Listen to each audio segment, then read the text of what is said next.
Aminao ny fahasoavana sy ny fiadanana avy amin'Andriamanitra raintsika sy Jesosy Kristy Tompo. Amen.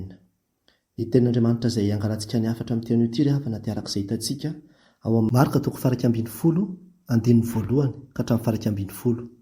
Marka toko farak ambin'ny folo andininy voalohany ka hatramin'ny farak ambin'ny folo, izay mivaky toy izao amin'ny anaran'ny Tompo.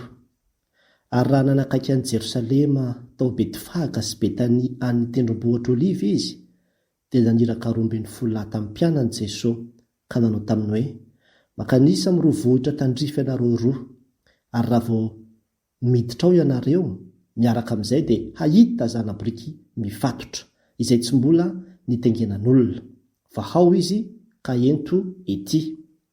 Ary raha misy olona manao aminareo hoe ahoana no anaovanareo izao, dia lazao hoe misy raharaha analan'ny Tompo azy, dia avelany ho entina ety indray miaraka amin'izay izy.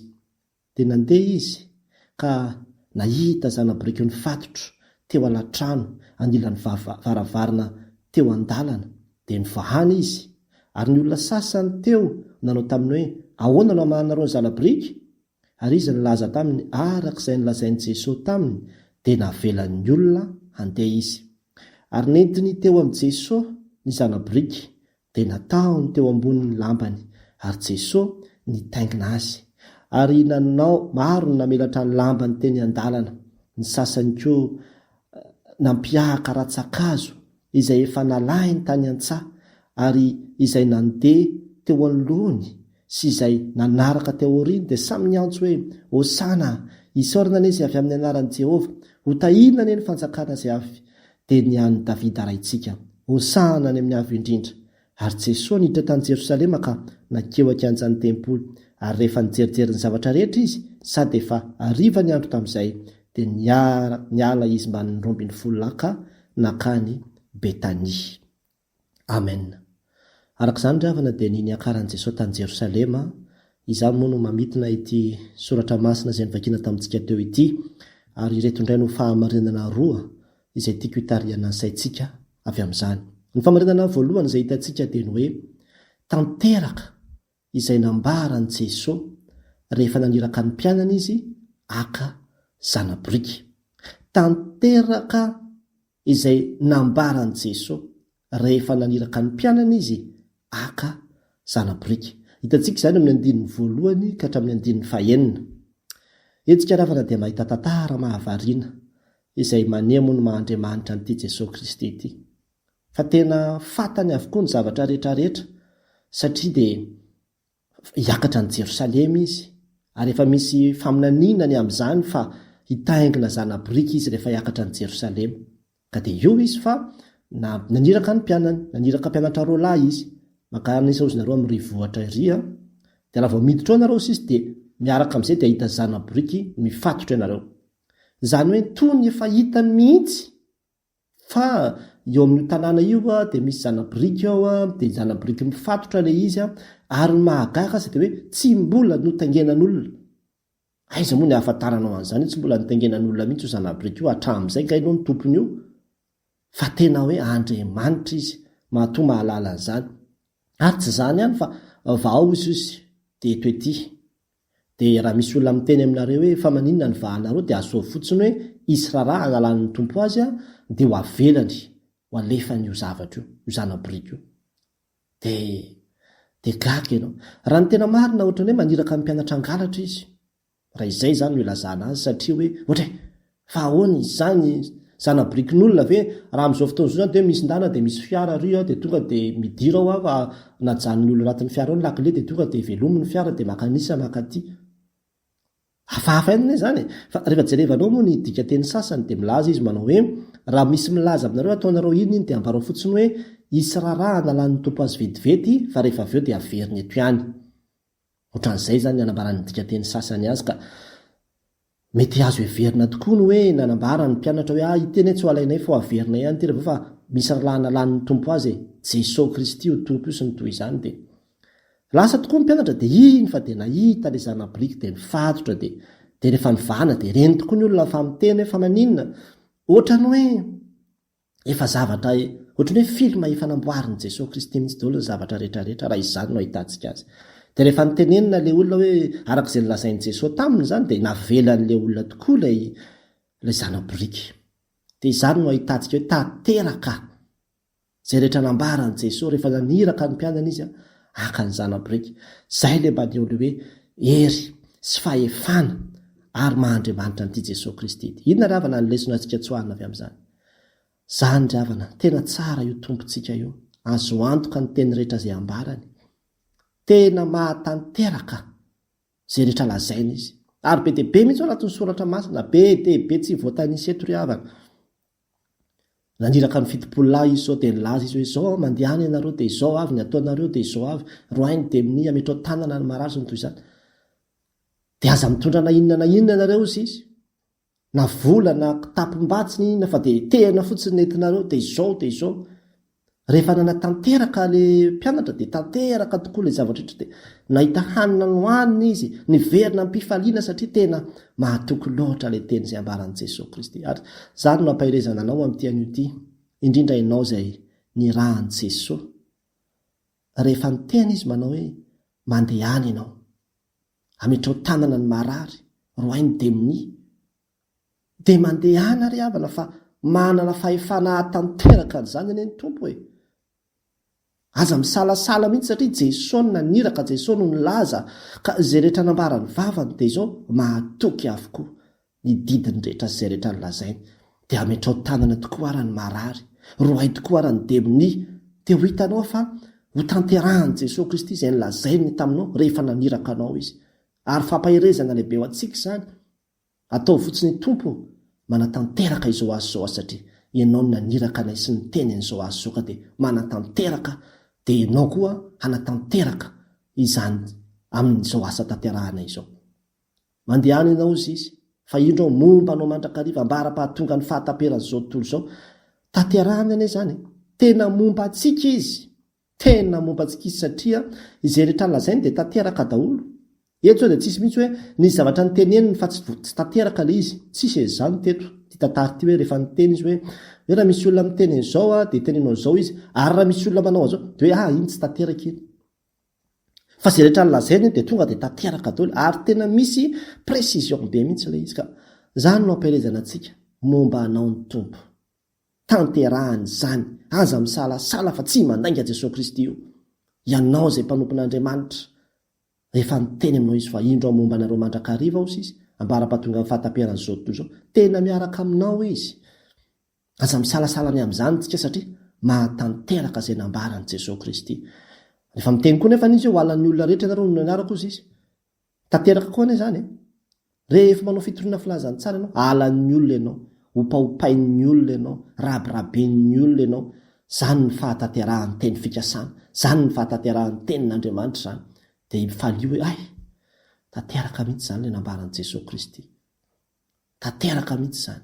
Ho halan'ny olona rehetra ianareo ny anarako izy, nefa mifalisy miravoravo lehibe ny valim-pity anareo any an-danitra, fa efa izany koa ny nanaovana ny mpaminany rehetra izay teo aloha anareo. Sasany aza moa maty maritiora mihitsy, ka mbola tsy maty ianao fa mbola nopahopain'ny olona fotsiny, aza mbola mikorapaka aloha, fa fahatanterahany teny fikasana daholo izany. Omeko fahefanareo Jesosy Kristy anitsaka menarana sy maingoka, ary andresy ny asany maizina rehetra, ny asany fahavalo rehetra, manatanteraka an'izany ve tsika? Rehefa Jesosy afaka ny maniraka, rehefa Jesosy no miteny arao fotsiny, fa ho hitanao ny fahatanterahany izany, satria mahatoky loatra io Andriamanitra izay maniraka antsika io. Ity amin'izao tontolo izao ny ahitanareo fahoriana, nefa matoky izao efa naharesy izao tontolo izao. Nahoana sika no misalasala? Raiso daholo dia tsipony daholo reny teny tsoratra masina izay voatsipitsipika ao anatin'ny baibolintsika reny. Raha mitady ho adininao dia ataovy ao an-tokantrano, apetrao eny amin'ny rindrina sy ny toy izany mihitsy ahafahanao mahatsiaro azy mandrakariva, fa mahatoky io Andriamanitra io. Ka izay rehetra nilazain'ny vavany dia tsy tsoahany, fa tanterahany izany. Ary be dia be raha nazo anam-porofonana izany ao anatin'ny soratra masina koa. Anio dia te hitarika antsika avy amin'izao tantara izao, ahatsiaro indray fa ianao izay nirahan'ny tompo na inona teny nambarany taminao dia hainy ataony manatanteraka an'izany, ary ho tanteraka arak'izay nanambarany azy mihitsy io, ho arak'izay nanambarany azy mihitsy, ko aza taitra, aza gaga fa efa nampiomaniny mandrakariva isika. Ny fanontaniana mipetraka amikosa aminao ary dia izao, mino ve ianao fa mahay manao zay rehetra nylazainy tokoa io Jesosy Kristy io mitaonanao ary havana, mba tena hanorona ny finoanao amin'izay rehetra nylazainy Jesosy Kristy. Indraindray ny mino kokoa tsika zay lazain'ny olona, hoe iverina eto zay dia ataony mahita tsara mihitsy nareo, zay ny minontsika kokoa ny olona tenin'i Jesosy Kristy hoe aza matahotra fa lehibe izay ao anatinareo noho izay rehetra amin'izao tontolo izao. Ilay tenin'ny dokotera milaza hoe fa tsisy hevitra intsony ity no inotsika kokoa no le tenin'Andriamanitra hoe moa misy zava-makaka izay tsy haiko va, izao ny Jehovahandriamanitra ny nofo rehetra. Mitaona antsika mihitsy ary havana, raiso ny tenin'Andriamanitra, raiso dia inoy fa ho tanteraka aminao arak'izay inonao. Ary tena hoe tsy vitantsika amin'ny herin'ny tenantsika mihitsy izany, fa ho angatao ny fanahy masina hoe fanahy masinao, ampio aho, ampianaro mba ahaizako mino sy mandray ny teny rehetra izay nambara tamiko amin'ny finoana. Ny famarinana faharoa koa nefa izay hitantsika eto dia izao hoe ny asa daholo na ny zana-boriky, ny ratsakazo, ny lamba sy ny vava ny iterana an'i Jesosy rehefa niditra an'i Jerosalema izy. Ny asa daholo, ny zana-boriky, ny ratsakazo, ny lamba sy ny vava ny iterana an'i Jesosy rehefa niditra an'i Jerosalema izy. Hitantsika indray izany amin'ny 17 ka hatramin'ny 19. Eto indray tsika dia mahita fa inona moa ny ilavana n'io zana-boriky io? Ho tengenan'i Jesosy izy io hidirany an'i Jerosalema, satria ho ankalazaina izy araka ny faminaniana izay efa nambara ny mpaminany fahizay. Dia niditra tokoa ary izy, ilay zana-boriky izany no tengenany. Ary ny olona koa rehefa nahita an'izany dia tonga dia namelatra ny lambany. Ilay lamba izany no toy ny tapis rouge izay nandehanany. Dia ny sasany moa naka ratsakazo dia iny ny teo dia iny na ofaofany. Izany fomba izany dia tsy zavatra vaovao akory izany teo amin'ny Jiosy, fa tena olona mahery fo no raisina toy izany. Ary Jesosy Kristy izany dia tena nandraisiny zareo toy izany mihitsy, ary matoa moa ny olona nanao an'io zavatra io dia azo antoka fa tena nino ireo, resy lahatra reo aloha ny amin'ny Jesosy Kristy, dia izay no nahatonga azy ireo nanao an'izany. Fa ny lamban'ny olona tsy ho velabelariny fotsiny andehananao izany, fa nisy faharesen-dahatra tao, ary tena niasa mihitsy ny fanahy masina tamin'ireo olona ireo. Dia nampiasaina daholo ny zavatra rehetrarehetra, dia nandeha koa ny olona dia na ny taoriana, na ny teo aloha, na ny teo akaviana, na ny teo akavanana, dia samy niorakoraka daholo hoe hosana, hosana neny avy amin'ny anaran'i Jehova, hotahina neny fanjakana izay avy amin'ny anaran'i Davida. Eto izany dia hitantsika mihitsy hoe na ny biby, na ny zavamaniry, na ny olombelona, na ny zavatra, ilay lamba izany, dia samy nampiasaina daholo na hatanteraka io fankalazana an'i Jesosy Kristy niditra an'i Jerosalema io. Ny asa daholo, ary izay olona rehetra nanome an'izany sy nampiasa an'izany rehetra dia olona resy lahatra daholo ny mahampanjaka an'i Jesosy Kristy. Satria izany mihitsy ny ambarany eo, ho tahinany ny fanjakana izay avy amin'ny Davida raitsika. Fanjakana izany efa mieritreritra an'i Jesosy tahaka ny mpanjaka, manaratra an'i Jesosy ho mpanjaka sahady ny olona. Raha ny tena marina moa mety hoe misy fahadiso-kevitra ihany ve ao anatin'ilay olona, satria nieritreritra ilay olona hoe ity izany ny mpanjaka ny Jiosy izay hitondra anay hanafaka anay amin'ny vahoan'ny Romanina. Fa mety tsy tena izay loatra ny tao amin'i Jesosy Kristy, satria ny azy dia hoe mpanjaka izay ho mpanjaka n'izao tontolo izao mihitsy izy. Inona ry havana ny lesona izay azontsika tsoahana avy amin'izany? Dia hitentsika hoe sambatra ery anga izay olona mba tompon'io zana-boriky io, na ampiasain'i Jesosy ny zana-borikiny, dia ilay zana-borikiny no nanomezana voninahitra an'i Jesosy. Androany ary havana dia te-hiteny aminao, fa tsy izy ihany ny sambatra fanahinao koa aza. Raha manana fiara ianao ka atolotrao ny fiaranao satria misy raharaha ilain'ny tompo azy, ilan'ny fiangonana azy, dia omenao ny fiaranao ampiasaina, dia tena miteny aminao fa tena mitovy tsisy valaka amin'izao fanomezana zana-boriky izao zany fihetsika zany. Tsisy valaka fa tena mitovy, satria hoentin'ny olona anao tafika masina, na hoentina angalana mpanompon'Andriamanitra hetsy, na entina angalana mpanompon'Andriamanitra irona, entina hitondrana ny olona anaovana asa makarisy makatsiny fiaranao, na hitondrana entana sy ny toy izany, dia tsisy hafa fa fotoana anankiray angamba no ohatra hoe hikarakara fitoriana filazany tsara, fanomezam-boninahitra an'Andriamanitra, dia nampiasaina tao anatin'izany ny fiaranao. Efa tsisy valaka fa mitovy amin'izao mihitsy ry havan'izany. sambatra ihany koa ianao. Angamba mety hoe inona indray reto le tapi rozy, inona ny lamba zay avelatry ny olona, reo lay zavatra zay fon'ny olona mihitsy mba hanaovana ny asa n'Andriamanitra. Afon'ny olona mihitsy no hitsakitsahany eo hanaovana ny asa n'Andriamanitra, ho ampiasaina amin'ilay asa n'Andriamanitra, hanomezana voninahitra n'Andriamanitra. Be dia be zany mety ny fitaovanao anatin'ny tokantranonao ao zany, mety ny vola nananao zany, zavatra samihafa toy izany dia ampiasaina daholo zany. Mety ny tranonao ihany koa, mety misy fotoana ny tena ilaina mihitsy hoe any an-tranonareo no manao ny répétition, any an-tranonao no ilaina ny ohatr'izao, karakaraina ny sakafo. Aza mba sarotiny amin'izany ianao ry havana, aza mba sarotiny amin'izany mihitsy, fa tena fahasoavana lehibe ho anao zany, satria an'Andriamanitra ihany ireo zavatra rehetrarehetra ireo. Ka raha misy raha lalan'ny tompo azy dia tsy omenao ve ny tranonao? Fozany manahirana zany fa ny tranonay ohatr'izao nefa misy ilavan'ny tompo azy. Ny tompo anie ny tompony io tranonao io any Jehovah ny tany izay rehetra eo aminy, izao rehetra izao somponiny eo aminy. Raha misy mpanompon'Andriamanitra ka tonga na mivahiny dia tena misy ny fiangonana sasany ifandrombahana mihitsy ilay mpanompon'Andriamanitra. Ifandrombahana mihitsy satria efa nampianarina tsara ilay olona hoe izay mandray andray ny mpanompon'Andriamanitra ireny dia Andriamanitra mihitsy ny raisiny. Dia tena karakarain'ilay olona, dia tena raisin'ilay olona, dia tena hoe mahatsiaro mihitsy izy ary mino izy hoe tena Andriamanitra mihitsy, Jesosy Kristy mihitsy tia miditra ato anatin'ny tokantranonay ity, ka dia ho karakaraina izy sy ataony araka izay tokony izy, ho fanomezam-boninahitra azy. Dia tena zany mihitsy. Indray maka ry havana dia sendra noentin'ny olona tamin'ny fiara. Dia rehefa noentiny tamin'ny fiara dia izao ny nambarany hoe ity fiara ity pasitera izy izany ny zanako lahy ity. Dia izao izy nataony hoe mama, diovy tsara io fiara io, diovy tsara io fiara io. Dia ataovy tsara daholo zavatra rehetra anatin'io fiara io sy niana fa hitondra izany mpanompon'Andriamanitra zany mama. Dia gaga ozy izy hoe zany ve nandraisan'ilay zanako ny hoe hitondra anao ozy izy. Toy izao hoe dia tena nino mihitsy izy tena hoe fahasoavana be ho an'ilay fiara mihitsy zany hoe hitondra mpanompon'Andriamanitra zany ozy izy. Toy izao hoe tongava amin'ny arak'izay inony. Ho tanteraka amin'ny arak'izay inony fa tena ho fahasoavana be tokoa satria izay ny finoany ary tena zany mihitsy na tonga indray tondro. Io any ravana tsy tongatonga ho azy ny hoe atsipitsipon'ny olona ny lambany. Tsy tongatonga ho azy zany fa misy faharesen-dahatra lalina be any anatin'izany. Matoa no omen'ny olona ny zana-brikany. Dia satria misy faharesen-dahatra lehibe ao anatin'izany ka zany indraindray no mahatonga ny olona tsy mahafoy mihitsy any anatin'ny fiangonana satria tsy ampy ny faharesen-dahatra ny amin'ny mahampanjaka an'i Jesosy Kristy sy ny mahatompony ny zavatra rehetra an'i Jesosy Kristy. Ninona dia an'i Jesosy Kristy daholo ny zavatra rehetra, ka raha mbola tsy ampy izany faharesen-dahatra ao zany, tsy ho fonao mihitsy. Tsy ho fonao mihitsy na ataoko hoe zavatra kely dia kely raha ho an'ny tompo.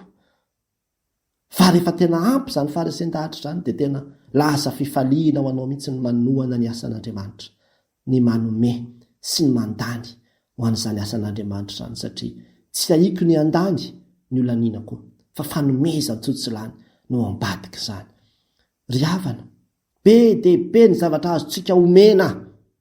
Ilay ratsan-kazo indraindray any amin'ny fiangonana any misy hoe voninkazo entina hanaovana hanatsarana ny ao anatin'ny fiangonana sy ny toy izany rehefa alahady.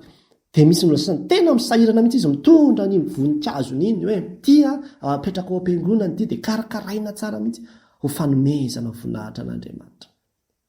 Ny zavatra rehetrarehetra dia azonao atao daholo hanomezana voninahitra n'Andriamanitra. Ny talentanao, raha mba ilain'i Jesosy moa izao io talentanao io ka lany hoe misy rahana lanin'ny tompony io. Ny fotoananao, raha mba ilain'i Jesosy ny fotoananao, satria misy rahana lany azy any amin'ny fiangonana any, misy zavatra tao any amin'ny fiangonana any, fonao ve zany? Omenao ve zany hanomezana voninahitra ilay Andriamanitra tompony tompo sy mpanjaka ny mpanjaka? Sa mahasarotiny antsika tena za zao tsy manam-potoana any amin'izany mihitsy, fa zao ihany aloha zao ny anahako ny fiainako, limité be mihitsy aloha zao amin'izao fa tena tsy manam-potoana any amin'izany mihitsy. Ho a olona tsy resy lahatra, ho an'ny olona mbola tsy mivavaka dia tsy maintsy ho zany ny valiteny. Gaga izy mahita anao manome, mandany, manao tiratretra ty any amin'ny fiangonana satria mbola tsy ampy ny faharesen-dahatra. Fa ianao izay kristianina manaraka izao fandaharana izao, maheno izao afatra izao, olona efa resy lahatra isika fa tena mpanjaka Jesosy Kristy, omeo re atolory zay rehetra azonao atao. Ary ilay feo koa dia ilay feo manandratra, zany koa dia fiderana n'Andriamanitra. ny zavatra rehetra mihitsy dia azo atao daholo hanomezana voninahitra an'Andriamanitra na ny fitafintsika aza. Eto moa dia mahitsika hoe lamba, ny lamban'ny olona zany dia nanomezana voninahitra an'Andriamanitra na dia ny fitafiana anaovanao koa ary. Rehefa miditra anatin'ny fiangonana zany ataoko tsara ity satria eo amin'ilay mpanjaka efa fanomezam-boninahitra an'Andriamanitra ihany koa zany. Ka ny zavatra rehetra mihitsy satria afana dia azontsika hanomezana voninahitra an'Andriamanitra daholo. Izao ny zavatra nambaran'i Jesosy Kristy hoe rehefa manginitra olona ireo izy ny vato ny antsoantso. Misy zavatra afaka hanome voninahitra an'Andriamanitra foana. Ary na ny anjela zany manome voninahitra azy foana ny an-danitra any. Andro aman'alina tsy mijanona mihitsy ny fanomezam-boninahitra azy ihany. Inona moa izay fanomezam-boninahitra ataonao na misy zany na tsy misy? Inona moa zany na misy na tsy misy? Sy izay ataoko. Raha tsy manome voninahitra aza moa manala ny voninahitra ny ve zany? Raha tsy mankalazy aza, raha tsy omena azy izay rehetra ananako, inona moa ny dika manala ve zany sa tsy manala? Tsy misy fiantraikany mihitsy zany amin'ny voninahitra Andriamanitra. Raha ny tena marina, nefa dia izao takian'Andriamanitra. Satria zava-dehibe amin'Andriamanitra ianao izay no hareny sy ny foroniny io hanome voninahitra azy amin'izay rehetra anananao sy amin'izay rehetra mombanao. Ny fanontaniana mipetraka amiko sy aminao ary zany dia izao hoe inona ny zavatra mba hampiasainao na mba hafoinao hanomezana voninahitra ilay tompo sy mpanjakanao ny taonanao ariavana amin'ity an'ity, mba handiny tena eritreritra inona ny zavatra omeko anao Jesosy, hanomezana voninahitra anao, hankalazana ny anaranao fa mba te handray anjara amin'izany fanomezam-boninahitra anao zany. Dia ny fiainanao iray manontolo mihitsy ry havana, atolory ho fanomezam-boninahitra an'Andriamanitra ary ny fanahy masina no angatao hitarika anao, hampahatsiaro anao sy hampahafantatra anao izay tokony ataonao amin'izany. Dia rehefa tonga tokoa raha ny fotoana hoe ilaina tampoka on'ilay izao na ilaina tampoka on'ilay izao dia aza mahihatra amin'Andriamanitra mihitsy. Aza mahihatra amin'Andriamanitra mihitsy fa ny fahasoavan'Andriamanitra izay omeny anao no nahazahoanao ny zavatra rehetra. Ka rehefa mba ilain'ny tompony ny zavatra rehetra dia izao hoe mba ataovy misitraka n'io zavatra io koa ny tompony. Raha fitinina izay rehetra nambara teo ravana dia izao voalohany tanteraka izay nambaran'i Jesosy rehefa naniraka ny mpianana izy haka ny zana-biriky. Mahatoky daholo izay ambaran'i Jesosy ho anao izay nirahany, izay rehetra nambarany dia hainy tanterahana, mandehana fotsiny dia matoky ilay teny izay nambarany ianao. Ny faharoa dia hitantsika teo koa hoe niasa daholo na ny zana-biriky, ny ratsan-kazo, ny lamba sy ny vavan'ny olona nideranan'i Jesosy rehefa niditra ny Jerosalema izy. Inona kosa no azonao ampiasaina hideranan'ilay mpanjaka sy tompony tompo? Ho an'Andriamanitra ny voninahitra. Amen.